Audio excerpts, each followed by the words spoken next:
All right, so with the live stream coming up here relatively soon, time of this recording is the 19th. I think it's a good idea that we go over Aemeath and understand exactly what she is going to be doing. So basics, right? She is going to be a fusion character. She's going to be a sword character. So interesting dynamic. And let's just continue. So we have her normal attacks. She's going to be dealing fusion damage.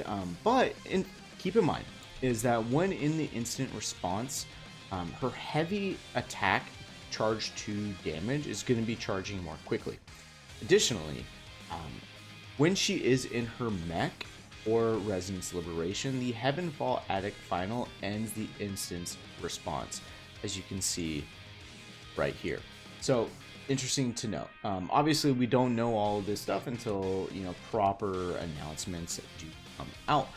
The skill damage is going to be considered Resonance Liberation damage.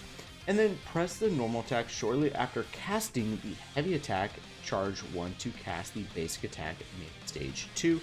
And then you quickly press the normal attack after casting your heavy charge 2 to cast the Aemeath stage 3. She also has a mid-air attack, as you can see right there. It's very generic and good.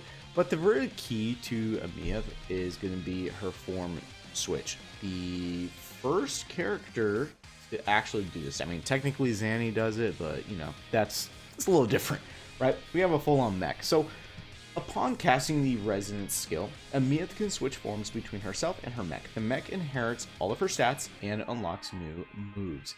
If there's a target nearby, Aemeath is going to be casting her basic attack stage 1 upon form switch. Then Aemeath will cast her mid-air attack automatically upon casting form switch in air, which is very, very, very good to see. You can kind of see it here that, upon casting it, she's in the air, and then boom, it will come straight down and deal the damage. The Sync Strike. Upon pressing the Resonance skill shortly after casting your basic attack stage 2, 3, and 4 to cast the Sync Strike armament merge, dealing fusion damage. Switch into the mech form after casting the skill. Press the normal attack button shortly after to cast basic attack mech stage 2.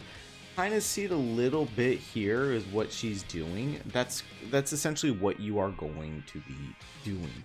And then Call of Dawn. Once you press the Resonance skill shortly after the basic attack mech stage 2, 3, and 4 to cast Sync Strike Call of Dawn, dealing fusion damage. It can be cast mid-air, which is very important to know. You're going to be switched into Aemeath after casting the skill, and then the normal attack into basic stage 2, which is good to know. And then obviously you have all of the mech abilities. They are essentially the same thing. It's just mech version in terms of like the Aemeath charge skill 1, Aemeath's charge 2. It's just all mech stuff. So not really a whole lot there. This is really where I think most of her damage is going to be coming from. And according to calcs, she is actually really close to Cardithea, if not barely surpassing her, which is very, very awesome to see. So the Heavenfall Edict Overdrive. You're going to be doing fusion damage. You're going to switch to your mech form after casting the skill. And casting the skill grants the following effects. You're going to be entering Stardust Resonance for 15 seconds. Heavenfall Edict Unbound for a full minute, which is cool. And then press the normal attack shortly after casting this to cast the mech stage 2 normal basic attack. That's fine. But we really want to know exactly what these two things do. So the Stardust Resonance is enhance the effect of Resonance skill Duet of Seraphic Plumes. This effect ends after the second time of casting it. And then the Edict Unbound is it's going to be replaced with Edict Finality or Finale. When in the Unbound form and Resonance rate reaches the limit, enter instant response. And then we have the Finale right here. Obviously, you need to get into this state, but once you are in it, the following conditions are met to cast this. You have to be in the state. You need your synchronization rate at its limit. You need your resonance rate at its limit.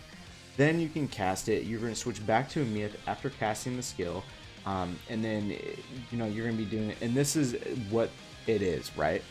That's boom, that's the beginning, and then that's the end of the finale. So that's why she also has a couple different abilities. So very, very, very good to know right there. And I think I passed. Forte circuit is if synchronization rate is no less than 100 points, enter duet of seraphic plumes for 5 seconds. Upon her stage 4 basic or mech stage 4 basic, the resonance skill is once you are in the duet of seraphic plumes, after getting to there, you're going to press your resonance skill to cast the duet of seraphic plumes overture.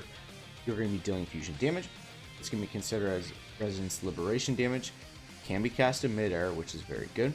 Then you're going to switch into the mech form after casting that skill, and you're going to exit the plumes stage right there. Very good.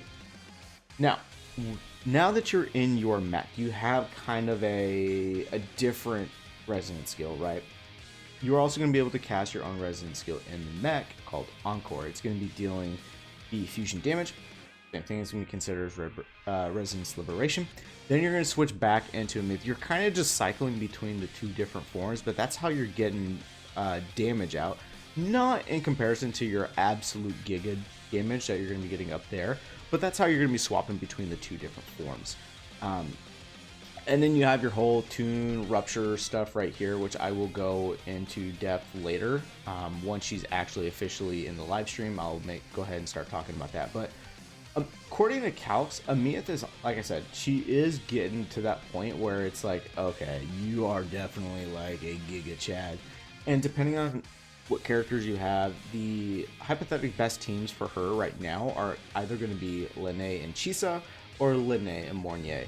So either of those two characters are going to be good for her, but I do think Linné is going to be probably best in slot for her, and then another fusion character that will be coming out later down the line is going to be best in slot for her too.